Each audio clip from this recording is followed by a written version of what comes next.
của đài VBS Canada. Hôm nay là ngày mùng 1 tháng 10. Diễm Hương đang có mặt tại tượng đài thuyền nhân Việt Nam ở thành phố Mississauga thuộc tỉnh bang Ontario, Canada. Cái tượng đài thì chúng ta còn có những cái bia bên đây để ghi lại ý nghĩa, vai trò, lịch sử của bức tượng này. Hội tưởng niệm thuyền nhân với sự ủng hộ của cộng đồng đã gây quỹ và xây dựng tượng đài thuyền nhân Việt Nam như một món quà tặng thành phố Mississauga, cũng như tri ân chính phủ và người dân Canada, Cao ủy tị nạn Liên Hiệp Quốc cùng các tổ chức nhân đạo đã cứu vớt và cứu mang người Việt tị nạn Cộng sản. Và cũng để tưởng nhớ đến hơn nửa triệu người Việt đã chết trên con đường vượt biển vượt biên đầy máu và nước mắt để tìm tự do và nhân quyền. Đây cũng là ấn tích lịch sử để các thế hệ sau của người Việt cũng như các sắc dân khác hiểu rõ thảm trạng thuyền nhân đã khiến người Việt phải tha hương tại Canada cũng như khắp nơi trên. Để nhìn lại một khoảng thời gian lịch sử đau thương của người tị nạn Đông Nam Á, hôm nay, ngày 1 tháng 10 năm 2023, Trường Đại học Carleton, Liên hội Người Việt Canada cùng một số hội đoàn tại Toronto với sự điều hợp của Hội tưởng niệm thuyền nhân Việt Nam đã tổ chức buổi chiếu phim tài liệu Đường đến tự do, Passage to Freedom của đạo diễn Shala Basso.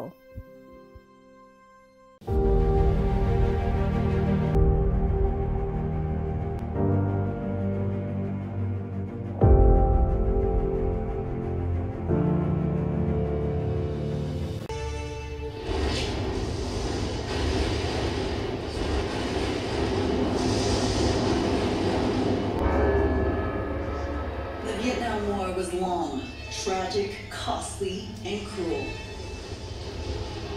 but eventually spread west into the neighboring countries of Cambodia and Laos. Between 1975 and 1985, some 2 million Vietnamese, Cambodians, and Laotians fled their countries, making harrowing escapes by boat or overland, only to end up in desperate refugee camps. Some 200,000 of them would eventually, miraculously, make it to Canada.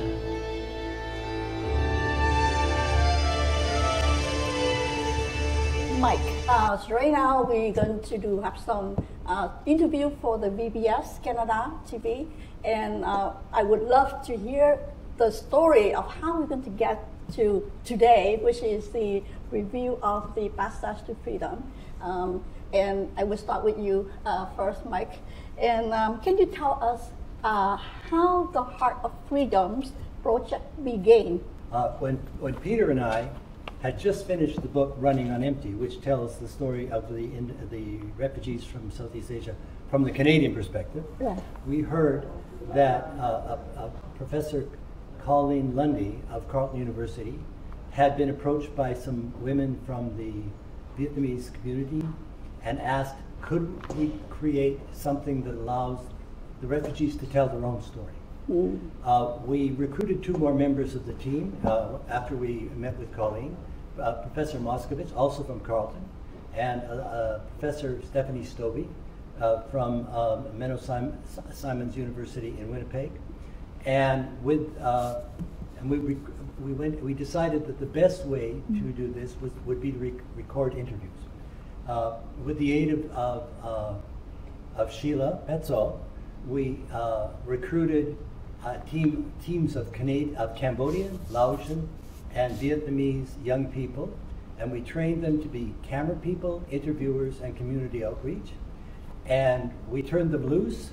And in the years just before COVID, struck, they interviewed over 170 people right across Canada, mainly people who had been refugees from Vietnam, Laos, and Cambodia, but also about 30 Canadians who played an important role in bringing the people to Canada and welcoming them and helping them get established here. Once we had those interviews in the can, as they say, Sheila began to work on a documentary, which we will be reviewing today, to tell the story as only video and film can of what was happening to the people, why they fled, that experience, life in the refugee camps, and then what happened when they got to Canada, from the start up to now. Very, very powerful. So that went on. Around the same time, our colleague from Winnipeg, Stephanie Stobie, created a traveling exhibition, which has already been in Ottawa, and it is now in Halifax. It'll be going to the prairies after Christmas, and then it'll be coming to Toronto and Western Ontario and Montreal later next year and into next year. We also have another colleague who's working on materials for use in high schools and universities, so that people can get a project in say grade 10 or 11 and look at the interviews, look at the film, look at the exhibition, and create their own interpretations of what happens. And finally, Peter and I, along with Dr. Lundy and Dr. Moskowitz and Dr. Stobie, are working on a book now. And we're very proud to say that McGill Queen's University Press, that published the first book, is also publishing this one. And we've reached the stage where the book is written. It's now been reviewed by people who've given us a lot of ideas about how to make it better. Some not so good, but all which we will deal with. And so we're hoping to be able to launch the book possibly this time next year.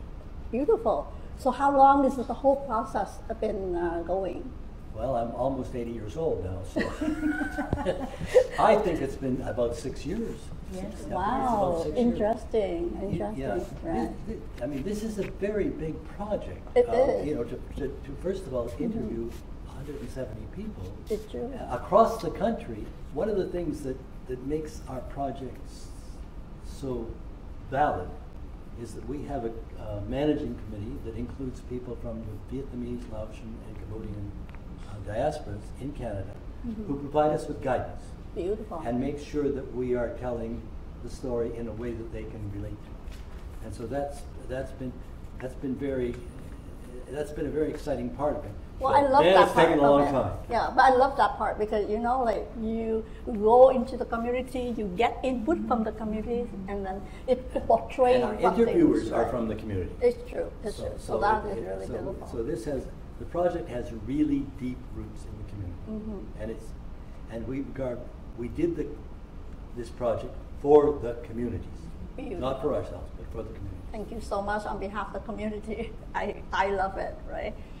So I think you already mentioned what the different products of classroom engraving already. So I'm going to turn to Shala for her part.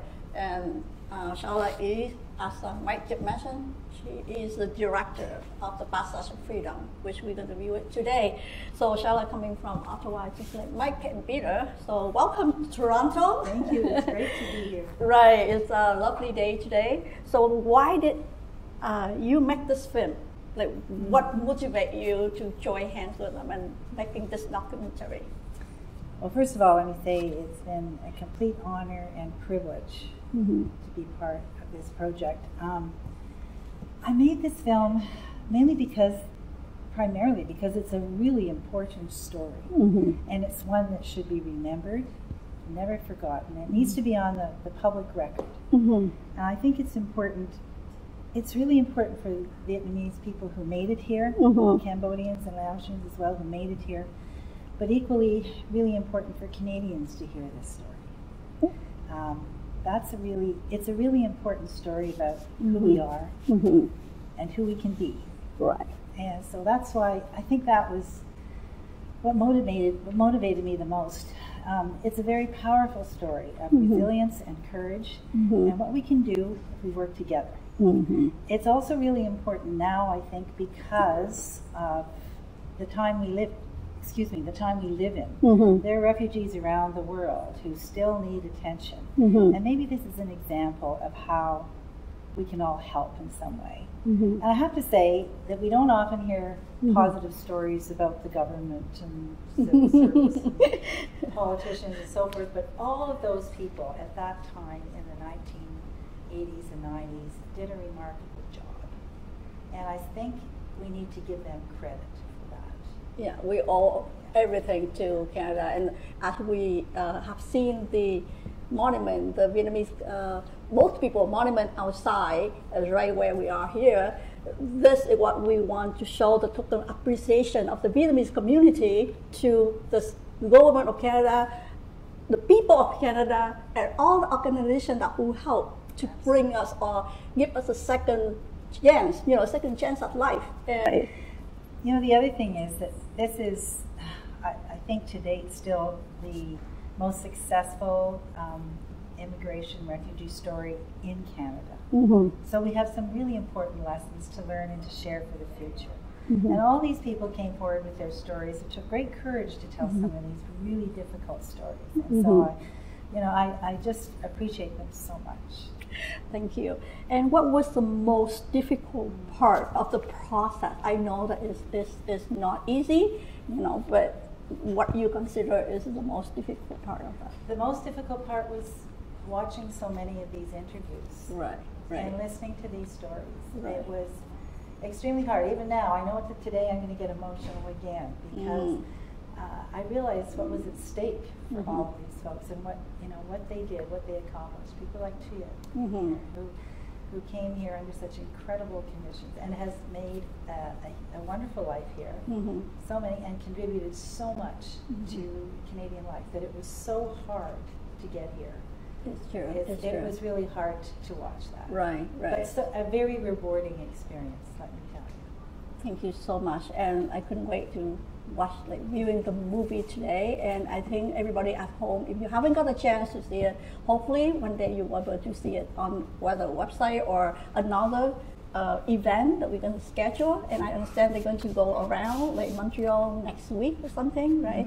And around the different locations in Canada. So hopefully everybody have a chance to view it and show it to your next generation, which is your children, right? Or your grandchildren. So now I turn to Chị Tuyết Lê because Charlotte just mentioned about she is basically both people. Really the both people, and she was interviewed in the process, and she here to tell us her story. So Chị Tuyết Lê, why do you decide to participate in the oral history project? The reason I decided to take the oral interview project because I think it is very important to let people know.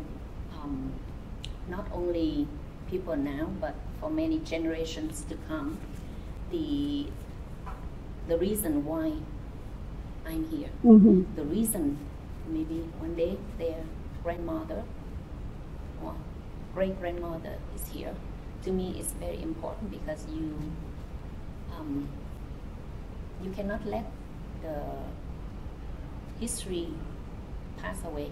You have to keep it alive, and so that's why I think it is important. Not only that, it is also to let people know what communism regime, the suffering that the communism regime did to people's life, and hopefully that is something that we can prevent. Usually whatever in the past, we can learn from it and prevent it. From just want to let the Canadian people know that their generosity to get the refugee people here in Canada is worth every effort. Their generosity, their supportive, that also give me the opportunity to contribute to the country that give me a second chance. So how do you feel about the interview process? Honestly, the interview process remind me a lot of what I went through.